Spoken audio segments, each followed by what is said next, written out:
Hello everyone and welcome to UGC NET mentor guys. आज की video उन सभी एस्पिरेंट्स के लिए बहुत ही ज़्यादा इंपॉर्टेंट रहने वाली है जो यूजी स्नेट जेआरएफ एग्जाम को क्रैक करना चाहते हैं और असिस्टेंट प्रोफेसर बनने का सपना रखते हैं। गाइस, इस वीडियो को देख भर लेने से आपको एक ऐसी स्ट्रेटेजी पता लगेगी जिसको भी ज़्यादातर टॉपर्स फॉलो करते हैं और इस स्ट्रेटेजी को फॉलो करते हुए वो अपने इस एग्जाम को अपने फर्स्ट अटेम्प्ट में क्रैक कर लेते हैं। तो अगर वो कर सकते हैं तो गाइस डेफिनेटली आप लोग भी इस एग्जाम को अपने फर्स्ट अटेम्प्ट में क्रैक कर सकते हैं। मैं गाइस आपको बता दूं कि मैंने भी इस एग्जाम को अपने फर्स्ट अटेम्प्ट में क्रैक किया था। इस एग्जाम को क्रैक करना बहुत बड़ा टास्क नहीं है, बस आपको स्टार्टिंग से प्लानिंग के साथ स्ट्रेटजी बना करके स्टडी करने की जरूरत है, जिसको कि आज की इस वीडियो में मैं समझाने वाला हूं आपको। मल्टीपल टाइम मैंने इस एग्जाम को क्रैक किया हुआ है। 100% वर्किंग स्ट्रेटजी, अगर आप इस स्ट्रेटजी को फॉलो करेंगे तो आपका जो एग्जाम है अपकमिंग सेशन में क्रैक हो जाएगा, आपको बार बार एग्जाम नहीं देना पड़ेगा। गाइस, इससे पहले हम आगे बढ़े मैं बता दूं कि इंडिया में 15 से ज्यादा फेलोशिप अवेलेबल होती हैं जो कि अनरिजर्व कैटेगरी वालों के लिए भी होती है, मतलब जनरल कैंडिडेट्स भी अप्लाई कर सकते हैं, प्लस एससी एसटी के लिए जो होती है वो तो अवेलेबल है ही, ओबीसी वगैरह के लिए भी होती है, लेकिन जनरल वालों के लिए भी होती हैं। बट कई बार क्या होता है कि हमें पता नहीं होता है, इस वजह से हम लोग अप्लाई नहीं कर पाते हैं। तो गाइस, इसके रिगार्डिंग मैंने डिटेल में बना रखी है कि वीडियो, जैसे मैंने आपको डिटेल में बताया हुआ है कि कब फॉर्म निकलते हैं और एलिजिबिलिटी क्या होती है, कितने पैसे मिलते हैं, कितनी फेलोशिप मिलती है, सब कुछ एक्सप्लेन कर रखा है। तो गाइस, चैनल पे विजिट करके आप इस वीडियो को जरूर गो थ्रू करें। अगर आप रेगुलर पीएचडी करना चाहते हैं या फिर रेगुलर पीजी करना चाहते हैं तो उस केस में आपके लिए वीडियो काफी इंपॉर्टेंट रहने वाली है। तो चैनल पे विजिट करके आप इस वीडियो को गो थ्रू जरूर करें। तो गाइस देखिए, एक एक करके पॉइंट समझते हैं, डिस्कस करते हैं। बस एक ही शर्त है इस वीडियो की कि बस आपको इस वीडियो को पूरा देखना है, छोड़ के नहीं जाना है, पूरी इंफॉर्मेशन लेके जानी है कि क्या करना है और कैसे करना है। ये दो चीजें बहुत ही ज्यादा इंपॉर्टेंट है आपकी इस प्रिपरेशन जर्नी में। तो गाइस देखो, सबसे पहला पॉइंट जो आता है आपका, that is reverse preparation method. हमेशा हम क्या करते आते हैं, बचपन से हम यही कर रहे हैं कि जो भी एग्जाम होता है हम उस एग्जाम के लिए एक बुक परचेज करते हैं और उस बुक को अंधाधुंध तरीके से फॉलो करना शुरू कर देते हैं। तो ये अभी तक ठीक था, बट एक कॉम्पिटिटिव एग्जाम के लिए इस तरीके से स्टडी करना एक अच्छी अप्रोच नहीं मानी जाएगी। क्योंकि यहाँ पर गाइज मैं बता दूं कि सिर्फ आपको पास नहीं होना है, यहाँ पर आपको रैंक लानी है, मतलब टॉप 6% में आपको आना ही पड़ेगा। इसका मतलब आपको रैंकर बनना पड़ेगा, तभी आपका एग्जाम क्रैक होगा। तो यहाँ पे आपको अपनी प्लानिंग, अपनी स्ट्रेटेजी भी बदलने की जरूरत है। So guys, instead of starting from books को अंधाधुंध फॉलो करने की बजाय आपको करना क्या है, सबसे पहला काम करना है कि प्रीवियस ईयर क्वेश्चंस को क्या करना है, ऑब्जर्व करना है।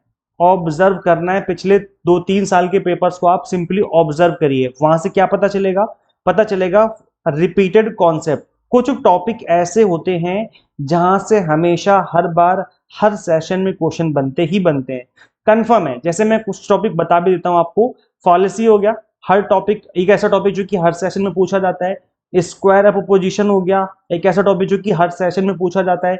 जितने भी नेशनल और इंटरनेशनल लेवल के अग्रीमेंट्स एंड प्रोटोकॉल्स हैं पीपल डेवलपमेंट एनवायरमेंट वाले यूनिट के अंदर, वो हमेशा पूछे जाते हैं, हर सेशन में पूछे जाते हैं। ऐसे बहुत सारे टॉपिक है गाइस जो कि हमेशा हर सेशन में पूछे जाते हैं। तो करना क्या है, आपको एक कॉपी ले लेनी है और वहां पर उस कॉपी में वो लिस्ट बना लेनी है उन टॉपिक्स की। तो करना क्या है, आपको फाइंड आउट करने हैं वो टॉपिक जो कि मोस्ट रिपीटेड है। एक बार आपने इन सभी टॉपिक्स को फाइंड आउट कर लिया, देन उसके बाद अब आपको थियोरी पढ़नी है उन सभी टॉपिक से रिलेटेड। जो भी आपके कॉन्सेप्ट क्लियर हैं, पहले से क्लियर है तो बहुत अच्छी बात है, नहीं तो उससे रिलेटेड जितने भी कॉन्सेप्ट आपको सारे के सारे टॉपिक अच्छे से पढ़ने हैं, उन सभी के कॉन्सेप्ट, उन सभी की थ्योरीज आपको बहुत अच्छे से पढ़ लेनी है। और फिर उसके बाद आपको ज्यादा से ज्यादा पीवाईक्यू सॉल्व करने की जरूरत पड़ेगी। इसी तरह के जितने ज्यादा आप पीवाईक्यूज लगाओगे उतने ही हाई चांसेस होंगे कि आपका एग्जाम में उस क्वेश्चन को, उस टाइप के क्वेश्चन को आप आराम से सही करके आ पाओगे। और लास्ट में आपको रिवीजन करनी है। बस इस अप्रोच को आपको फॉलो करना है। जब आप इस अप्रोच को फॉलो करेंगे 100% आपका अपकमिंग सेशन में एग्जाम क्रैक होने वाला है। So this is reverse preparation method. So this was the first technique, ये आपको करना पड़ेगा अपकमिंग सेशन में। दूसरी टेक्निक का नाम है 80-20 स्ट्रेटेजी, 80-20 रूल भी कह सकते हो आप इसे। अब गाइस, इसके अंदर क्या होता है, 80-20 स्ट्रेटेजी के अंदर identify the 20% of topics that contribute is around two around 80% of the questions. यही गाइस मैं आपको बता रहा था अभी पहले वाले जो पॉइंट था उसके अंदर, कि कुछ ऐसे टॉपिक जरूर होंगे जो कि एवरग्रीन टाइप होंगे, जहां से हमेशा हर बार क्वेश्चंस बनते हैं। ये वही चीज है जो कि आपको एग्जाम क्रैक कराने में बहुत ही बड़े लेवल की हेल्प करती है। याद रखिए, किसी भी कॉम्पिटेटिव एग्जाम में एक फॉर्मूला होता है, लेस इज मोर। जो चीज कम आपको दिख रही है, सबसे ज्यादा क्वेश्चंस वहीं से पूछे जा रहे हैं। बस आपको उन्हीं टॉपिक को टारगेट करना है ज्यादा से ज्यादा, जो कि मोस्ट रिपीटेड है। वो 20% टॉपिक्स, सपोज करो आपके 100 टॉपिक हैं, टोटल सिलेबस में, उस 100 टॉपिक में से 20 ऐसे टॉपिक जरूर होंगे जहां से हमेशा हर सेशन में हर बार क्वेश्चन पूछे जाते हैं। बस उन्हीं को आपको टारगेट करना है ज्यादा से ज्यादा। बाकी जो 80 टॉपिक हैं उन 80 टॉपिक्स को भी पढ़ना है, ऐसा नहीं कि छोड़ देना बिल्कुल ही, लेकिन इन 20 टॉपिक्स को ज्यादा टारगेट करके पढ़ना है, ज्यादा कंट्रीब्यूट करते हैं आपके एग्जाम में, ज्यादा क्वेश्चंस बनते हैं, इसलिए इनको बहुत अच्छे से प्रिपेयर करना है। ये गलती मत करना कि बाकी 80 टॉपिक छोड़ ही दो, सिलेबस ही छोड़ दो, पढ़ो ही ना, क्योंकि अभी इनफ टाइम है और टाइम है, इस वजह से पढ़ो अच्छे से, कंप्लीट सिलेबस फिनिश करो बस। लेकिन इन 20 टॉपिक को एक तरीके से अपना दोस्त बना लो कि यही 20 टॉपिक आपका एग्जाम क्रैक करवाने वाले हैं, इस तरीके से इन 20 टॉपिक्स को पढ़ना है। आई होप आप समझ पा रहे होंगे। लेकिन अगर टाइम कम बचा हो तो सपोज करो अगर आप नवंबर के मंथ में स्टार्ट कर रहे हो, दिसंबर में ही एग्जाम है, फिर तो ऐसे में आपको 20% टॉपिक ही पढ़ने हैं, बाकी 80% छोड़ दो। लेकिन अभी ये गलती नहीं करनी है, अभी आपको पूरा सिलेबस पढ़ना है, लेकिन ये 20% जो टॉपिक है इनको बहुत अच्छे से पढ़ना है, एकदम डीपली घुस जाना है कि अगर क्वेश्चन बना तो आप उसका आंसर इजीली कर पाए। नेक्स्ट पॉइंट है आपका क्विक नोट्स सिस्टम। इसको कई बार एस्पिरेंट्स हल्के में ले लेते हैं और नोट्स नहीं बनाते हैं। गाइस आपको नोट्स बनाने चाहिए, नोट्स हमेशा आपको रिवीजन करने में हेल्प करते हैं, इनफैक्ट आपकी स्पीड से रिवीजन हो जाती है।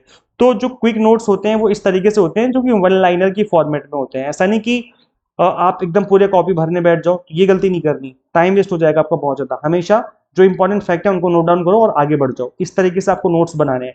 वैसे मैं बता दूंगा कि मैंने भी प्लान किया है कि इस बार इस सेशन में मैं आपको अपने हैंड रिटन नोट्स अवेलेबल करवाऊंगा। तो मैं कोशिश करूंगा कि जो इंपॉर्टेंट और एवरग्रीन टॉपिक्स हैं उन सभी टॉपिक्स के आपको मैं नोट्स अवेलेबल करवा पाऊँ। वो मैं आपको कहाँ अवेलेबल करवाऊंगा, हमारे टेलीग्राम ग्रुप में, या फिर मैं आपको अपने व्हाट्सएप चैनल के थ्रू भी अवेलेबल करवा दूंगा। तो अगर आप किसी एक में भी ज्वाइन रहोगे मैं आपको वहां पर नोट्स अवेलेबल करवा दूंगा। इनफैक्ट आपको दोनों ही ज्वाइन कर लेनी चाहिए। यहाँ पर आपको जो क्लासेस के लिंक हैं वो भी मिलते रहते हैं, कोई इंपॉर्टेंट पीडीएफ होती है मैं आपको वो भी शेयर करता हूँ। इनफैक्ट मैंने जैसा अभी आपको बताया कि मैं आपको अपने जो इंपॉर्टेंट एवरग्रीन टॉपिक्स के हैंड रिटन नोट्स हैं वो पीडीएफ फॉर्मेट में आपको अपकमिंग डेज में, आजकल में नहीं लेकिन अपकमिंग डेज में 2-4 दिन, हफ्ते 10 दिन में, 15 दिन में मैं आपको जैसे बन के तैयार हो जाएंगे मैं आपको अवेलेबल करवा दूंगा। तो आपको सिंपली एक काम करना है कि टेलीग्राम या व्हाट्सएप चैनल को जरूर ज्वाइन कर लीजिए। इनके जो ज्वाइनिंग लिंक है मैंने डिस्क्रिप्शन बॉक्स में, कमेंट बॉक्स में दे रखे हैं। अदरवाइज आप टेलीग्राम पे या फिर व्हाट्सएप पे यूजीसी नेट मेंटोर नाम से आप हमें सर्च भी कर सकते हो, सर्च करोगे तो वो चैनल आ जाएगा, आप उसको ज्वाइन कर लीजिए। यूजीसी नेट मेंटोर ही आपको सर्च करना है, कुछ और मत लिखना। तो इस बात को आपको ध्यान रखना है, क्विक नोट्स बनाना ही है। नेक्स्ट पॉइंट जो आपको ध्यान रखना है that is the error notebook.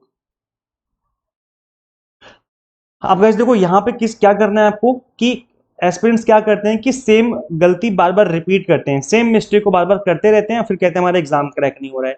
देखो guys every wrong questions goes into one notebook. एक ऐसा पेज ले लो या फिर एक ऐसे नोटबुक बना लो जिसमें आपको कोई टॉपिक टफ लगता है उसको नोट डाउन कर लो, कोई क्वेश्चन टफ लगता है उसको नोट डाउन कर लो, किसी क्वेश्चन में आपसे बार बार गलती हो जाती है आप उसको नोट डाउन कर लो। जब आप वहां इन चीजों को नोट डाउन कर लेंगे देन अब क्या करना है, उनको अच्छे से पढ़ना है, बार बार पढ़ना है, इस तरीके से पढ़ना है कि अब आपसे गलती ना हो। तो इसलिए जब आप ये नोटबुक बना लोगे, एरर नोटबुक मतलब इनको नोट डाउन कर लोगे, तो क्या होगा, मिस्टेक होने के चांस बहुत कम हो जाएंगे। और गाइस इस बात पे आप जरूर फोकस करिए कि जो आपकी कमजोर नस है उस पे आपको ज्यादा काम करने की जरूरत है। अपनी कमजोरी को जब आप दूर कर लोगे तो आपको कॉन्फिडेंस आ जाएगा, और वो जो कॉन्फिडेंस आएगा वो यहीं से आएगा जब आप अपनी कमजोरियों को दूर करने पे इस तरीके से काम करोगे।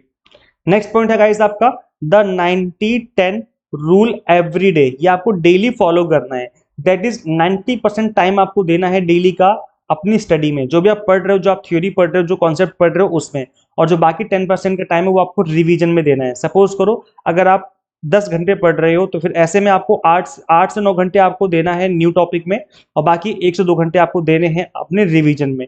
तो रिवीजन के लिए जरूर टाइम निकालना है आपको, रिवीजन नहीं करोगे भूल जाओगे। इसकी सबसे बड़ा एग्जांपल यही है कि गाइस देखो आपका सिलेबस बहुत ज्यादा लेंथी है। पेपर 1 पेपर 2 का अगर आप सिलेबस ऑब्जर्व करेंगे बहुत ही बड़ा सिलेबस है। इस सिलेबस को खत्म करने में बहुत टाइम लगेगा, और जब आप एंड तक पहुंचोगे आप भूल जाओगे आपने स्टार्टिंग में क्या पढ़ा था। तो इसलिए जब आप प्रॉपर तरीके से रिवीजन करते हुए आगे बढ़ोगे तो क्या होगा, आप भूलोगे नहीं। और ये चीज मैटर करेगी एग्जाम में कि आप भूलोगे नहीं। आपने पढ़ लिया लेकिन भूल गए तो फिर ऐसी पढ़ाई का कोई फायदा नहीं। तो इसलिए ऐसी इस तरीके से स्टडी करिए कि भूलो ना।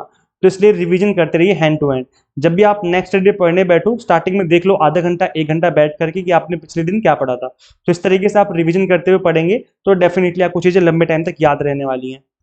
गाइस देखो, जितने भी स्टूडेंट्स इस वीडियो को देख रहे हैं, मैं आप सभी से कह रहा हूं कि गाइस आप 100% इस एग्जाम को अपने फर्स्ट अटेम्प्ट में क्रैक कर सकते हैं। बस इस बताई हुई स्ट्रेटेजी से पढ़ते रहो, आप इस एग्जाम को क्रैक कर ले जाओगे। आपको पता भी नहीं चलेगा कि एग्जाम आपने कब इस एग्जाम को क्रैक कर लिया, कब आपका सिलेबस खत्म हो गया और कब आपका एग्जाम क्रैक हो गया, आपको पता भी नहीं चलेगा। एक चीज मैं बता दूं कि इस पूरी जर्नी में आपको पॉजिटिव रहना है।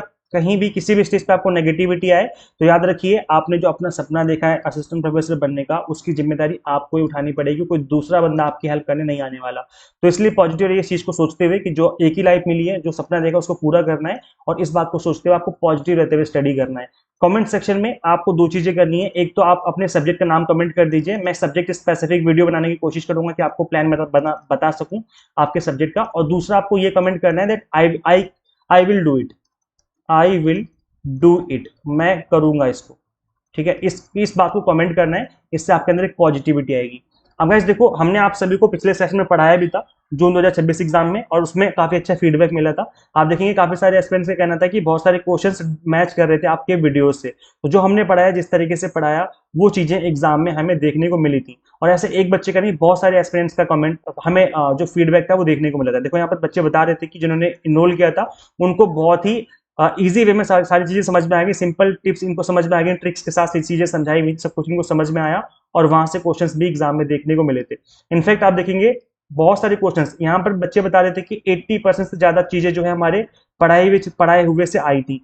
तो ये चीजें तभी पॉसिबल होती हैं गाइस जब हम इनको अच्छे से पढ़ाते हैं और उस तरीके से पढ़ाते हैं जो कि एग्जाम टारगेटेड होता है। देखो एक स्टूडेंट ने कहा, इनका कहना था कि जो क्वेश्चंस आया था, जो एग्जाम पेपर बना था, डायरेक्ट क्वेश्चन आए थे और रिवीजन सीरीज से भी डायरेक्ट क्वेश्चन पूछे गए थे एग्जाम में।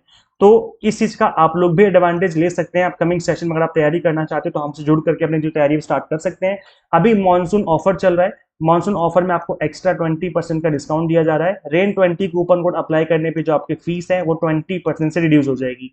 ना कोई झूठे वादे, ना कोई झूठे सपने, मेहनत मेहनत और मेहनत। हम मेहनत करेंगे आपके पीछे और आपको भी मेहनत करनी पड़ेगी और इस एग्जाम को आप क्रैक कर ले जाएंगे। बस यही वादे के साथ मैं आपको कहना चाहूंगा कि इनरोल करिए, भरोसा रखिए, हम आपको कंप्लीटली एग्जाम टारगेटेड कंटेंट ही अवेलेबल करवाएंगे। हम आपको पेपर 1 पढ़ाते हैं, commerce management and political science पढ़ाते हैं। यहाँ पर कंप्लीट कंटेंट आपको बाइलिंगुअल मिलता है। 100 mock test and PDF notes मिल जाते हैं जिसके थ्रू आप मल्टीपल टाइम रिवीजन और प्रैक्टिस कर सकते हैं। तो गाइस करना क्या होगा इनरोल करने के लिए, आपको सिंपली गूगल प्ले स्टोर से एग्जाम एंड ऐप इंस्टॉल कर लेनी है। अगर आप एक iOS यूजर है तो इसका लिंक हमने अलग से इसी वीडियो के description box and comment box में अवेलेबल करवा दिया है। तो थैंक यू गाइज, लाइक कर दीजिए इस वीडियो को अगर आपको हेल्प मिली है, इस वीडियो से कुछ नया सीखने को मिला है। And share this video with all UGC aspirants and subscribe for UGC update and assistant professor job related updates. Guys इस वीडियो में इतना ही, मिलते हैं हम लोग फिर नेक्स्ट वीडियो में। Till then keep watching UGC mentor. Thank you.